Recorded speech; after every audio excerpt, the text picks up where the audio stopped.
12. Now the Lord said to Abram, "Go from your country and your kindred and your father's house to the land that I will show you. I will make of you a great nation, and I will bless you and make your name great, so that you will be a blessing. I will bless those who bless you, and the one who curses you I will curse. And in you all the families of earth shall be blessed." So Abram went. Remember how far we got last week? We started with creation.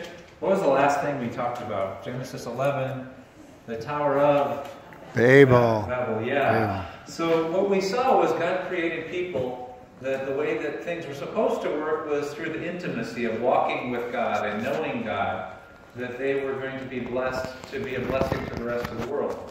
But when sin came in, it ended up messing up with that intimacy of relationship. And when that intimacy of relationship was messed up, then that living out the purpose was messed up as well. So we saw by the end of Genesis 11, people had lost their connection with God to the point where they thought that they needed to make life work on their own efforts. So we need to make a name for ourselves. We need to make life work for ourselves. And God said, if this is the direction they're going, it's not going to work. The only way it's going to work is if they learn to trust in me. So today we begin God's response to the sin that led us up through Genesis 11. And that response is going to be to go back to his original plan. And that original plan is to choose someone who he can have a relationship with, who he can have as a friend. And through that friendship, through that intimacy, to be a blessing to the rest of the world. And it's interesting to see who he chooses. He chooses someone who doesn't look like a good choice. He chooses someone named Abram. And we think, well, Abram was always faithful and he was always this great guy who had everything figured out. But if you look at Joshua, in the reading about Joshua, when it talks about Abram, it said that Abram was an idolater back in his homeland. So God apparently chose him even before his resume was all put together. That he was an idolater. And early on, after God chooses him, after he goes, he's still pretty uncomfortable. He pretends that his wife is his sister so he doesn't get in trouble. He's not perfect yet. But God looks at Abram and doesn't see his resume. He sees his heart. And he sees that this is one who can be my friend. And this is one who will learn how to trust me. I can work through that. So we continue with our reading.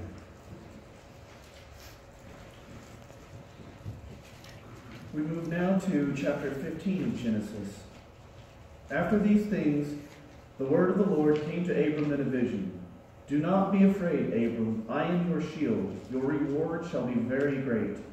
But Abram said, "O Lord God, what will you give me? For I continue childless, and the heir of my house is Eliezer of Damascus." And Abram said, "You have given..." And God said, Abram said, "You have given me no offspring, and so a slave born in my house is to be my heir." But the word of the Lord came to him, "This man shall not be your heir. No one but your very own issue shall be your heir." He brought him outside and said, "Look toward heaven and count the stars, if you are able to count them." Then he said to him, "So shall your descendants be." And he believed the Lord, and the Lord reckoned it to him as righteousness. God instructed Abram to prepare animals for sacrifice, and he did so. Abram fell asleep. When the sun had gone down and it was dark, a smoking fire pot and a flaming torch passed between these pieces. On the day the Lord made a covenant with Abram. So this promise that God is going to choose Abram and Sarah to be the ancestors of this great nation that's going to bless the world, there's something that doesn't seem to be working by the time we get to Genesis 15. What's missing in that plan? There's no children. And Abram is sort of pointing out to God, this isn't working, God. And, do you ever feel like God has called you to do something and it just seems like nothing seems to be working? And maybe you're at a place today where, as we read through this section this coming week, that maybe it's time to pray, God, help me to get a different perspective on this. That Abram and Sarah are going to take things into their own hands. First, they're going to say, well, technically we can make this servant into our heir and then it'll work. We can make it work for God's plan. And God said, no. And they're going to even try some other things that I don't know if they're in our reading this week. but where they say, well, okay, I guess you're going to need to have a child through my servant. And once again, God's going to say, no, that's not the plan. But God's response to Abram is, do you ever get to that place where you're just sort of looking and your eyes are completely focused on what's wrong, what's lacking? Abram was hiding in his little room having a pity party, looking down at what was wrong. And what does God say? Get out of that little room where you're looking at all of what's missing and come outside, look up and see the resources that I have available to you. You need a new perspective. And maybe for some of us, we need a new perspective. And as Abraham came out from just focusing on what was wrong and started being reminded of God's resources, it said that Abram believed God and it was reckoned to him as righteousness. So Abram's starting to become that person who God is going to be able to work through. But now there's going to be a covenant. And so the covenant, this is a confusing story, but just very quickly. God instructs Abram to cut a whole bunch of animals in half. Put one half over here and one half over here. And the way they did covenants was the parties of the covenant would walk through the corridor of blood in between and say that I commit that I'm going to keep my part of the covenant. But do you know who doesn't walk through that corridor? Abraham. He's asleep. So who is it that's making a covenant that day? It's not Abraham that I'm going to do things for you, God, but it's God saying, I'm going to be faithful to my promises to you. And it's interesting that the way that worked in the covenant was when you walked through, you said, if I don't keep my part of the covenant, then treat me like these animals. Tear me apart. God's actually going to follow through on that. That to keep his covenant, what's literally going to end up happening later on? That Jesus is going to say, go ahead, tear me apart, because I'm willing to pay the price to keep this covenant. We continue. Genesis chapter 21, verses 1 through 3. The Lord dealt with Sarah as he had said, and the Lord did for Sarah as he had promised. Sarah conceived and bore Abraham a son in his old age. At the time of which God had spoken to him, Abraham gave the name Isaac to his son, whom Sarah bore him. Okay. So, is the promise just through Abram? No, it's also through Sarah. That God's promise is including both of them. And it's interesting to see that all of the things that made sense were that this could not happen. Abram was 100, Sarah was 90. There's no way this is going to work. But if you look back at your life, have you ever had times where you were in a place where you're looking forward and you say, there's no way that I'm ever going to be able to make it through this next thing. There's no possible way. Have you ever been at that place in your life? And now as you look back, you can laugh and say, you know what? Somehow God did it. And do you know what Isaac's name means? Laughter. That they look and say, they laugh and say, there's no way this could happen. But yet, as they look back, they see that it did. So maybe this week, as you read through this section of Genesis, to be thinking, where were the times that you were at a place where there was no way that you were going to be able to make it through? But yet you look back and you're able to laugh and say, yes, God, you were there.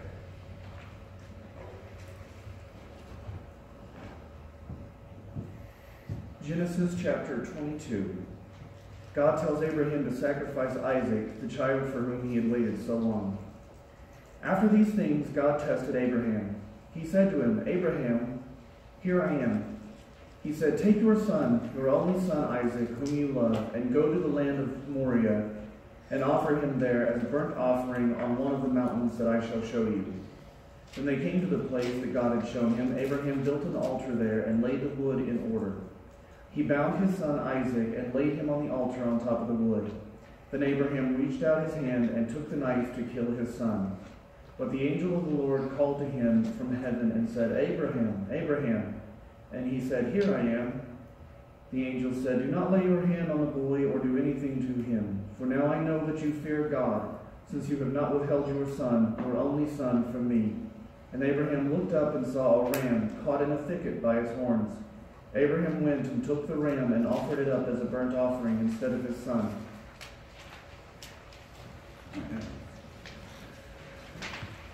So now, Remember where we're at? Sarah had the son Isaac, and it all made sense, and God's promises were now just going to all work out. Once again, there gets to be a hitch in the whole situation. What's going on now? This promised one, this miracle, what is Abram supposed to do? Sacrifice him. So we see something here, that somehow Abram has come to the place where he trusts God. He's already seen God do the impossible. And now he's ready to say, okay, you've done the impossible before, so I'm just going to go ahead and trust. And he goes ahead, he's willing to trust what God is up to. And in the process, he comes to discover things about God that he wouldn't have discovered if he hadn't followed through and trusted. He sees things about God's faithfulness. That ultimately, who's going to end up providing the real sacrifice? Once again, God is. Does that sound familiar? A father sacrifices the son who was supposed to be the solution to all of the problems. We're going to see that we discover the heart of the father. That the father will say, I will pay the price. We continue. Genesis chapter 28. Isaac has two children, Jacob and Esau. Jacob cheats Esau out of his birthright and his blessing and runs away from home to avoid Esau's anger and find a wife. So, we have the promise. If you'll notice when you read through Genesis, that promise is repeated. First, it's the promise to Abram, that I'm going to bless you, I'm going to be with you, and I'm going to use your family to bless the world. Then he's going to make the promise to Isaac.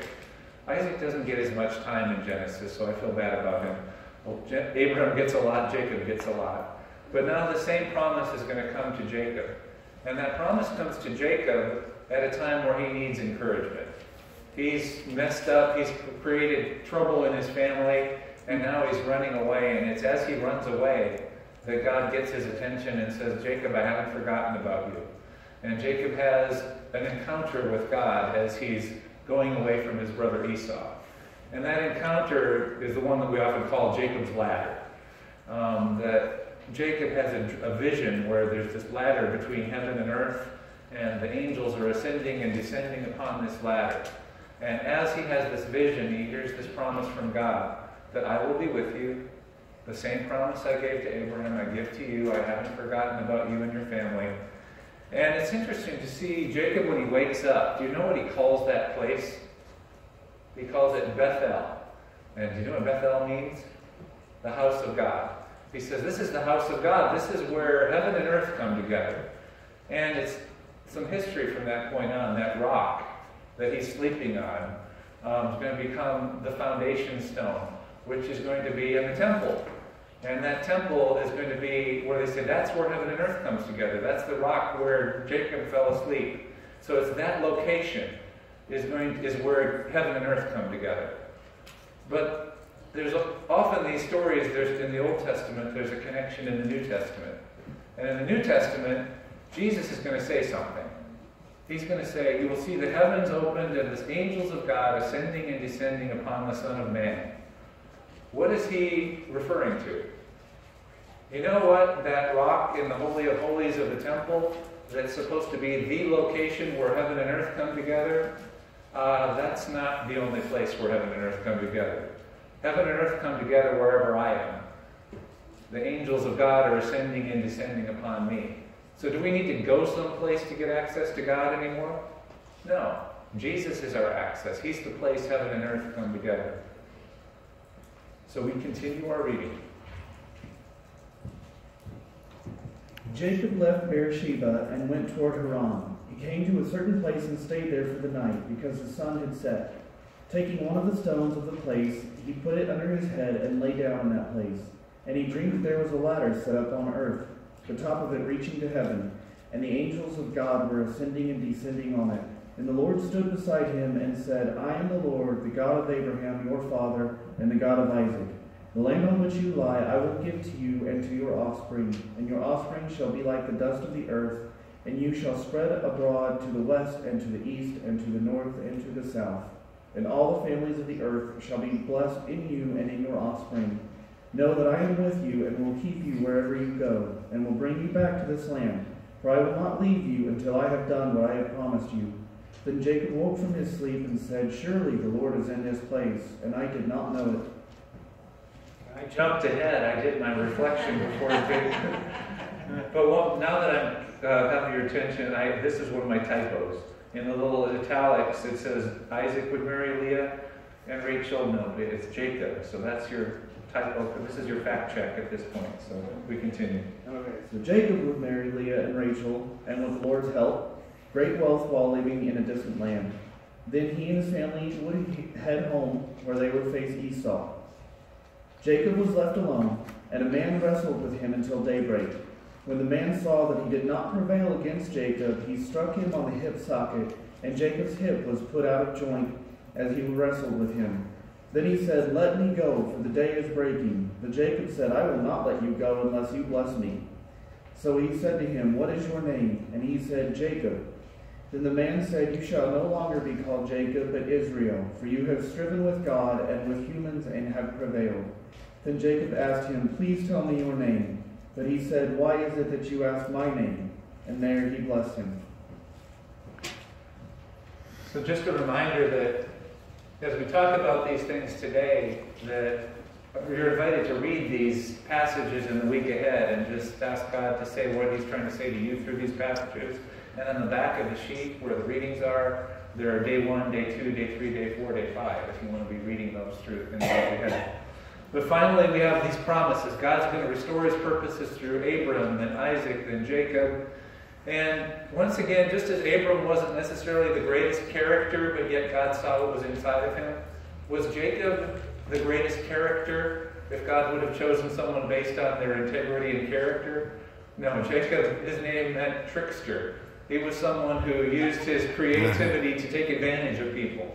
And now as he runs away to go find a wife, his relative Laban has the same kind of character. So they're both trying to out-trick each other. And in the process, the one who ends up benefiting the most is Jacob. Jacob is going to end up becoming wealthy. He's going to end up, even though he's tricked into working extra years for the wife he really wanted, he's going to end up now hearing that it's time to go home again. And now who is it that he's going to have to face when he goes home with his wives and his cattle and all his things? His brother Esau, who he has cheated. And we think this is going to be the big conflict, Jacob and Esau. But is that going to be the big conflict? No. Because what needs to be dealt with is not Esau. What God needs to deal with is Jacob's character. So who is he really going to have an issue with on the way home? God. He's going to wrestle with God. And as he wrestles with God, God ends up physically reshaping him. He comes out with a limp, but God ends up changing his name, changing his identity. He's no longer going to be Jacob, the trickster who takes advantage of things for his own purposes, but now he's going to be Israel, the one who wrestles with God, who strives with God. Because do you remember what God's plan was? To have people who were intimate with him, who were talked to him and wrestled with him and struggled with him. Because through that connection, God could use a person like that to bless the world. So what do you think God might be trying to do with us? To just have us come to church so we can learn the right ways to trick God into giving us what we want? Or do you think that God actually wants to create a group of people who are willing to talk with God and walk with God and even wrestle with God and complain to God and yell at God, and in the process be transformed by God into people who we can really use to bless the world? So that's our identity as well. We're the ones who don't just manipulate God for our own purposes like a Jacob. We're part of Israel. We're the ones who have learned to wrestle and really say, God, I want all that you have for me. Tell me who I am. Shape me. Help me to be who you called me to be so that I can be that blessing. So as you continue this week, I invite you to learn from Abraham and Isaac and Jacob what it means to be the people that God can use to bless the world. Amen.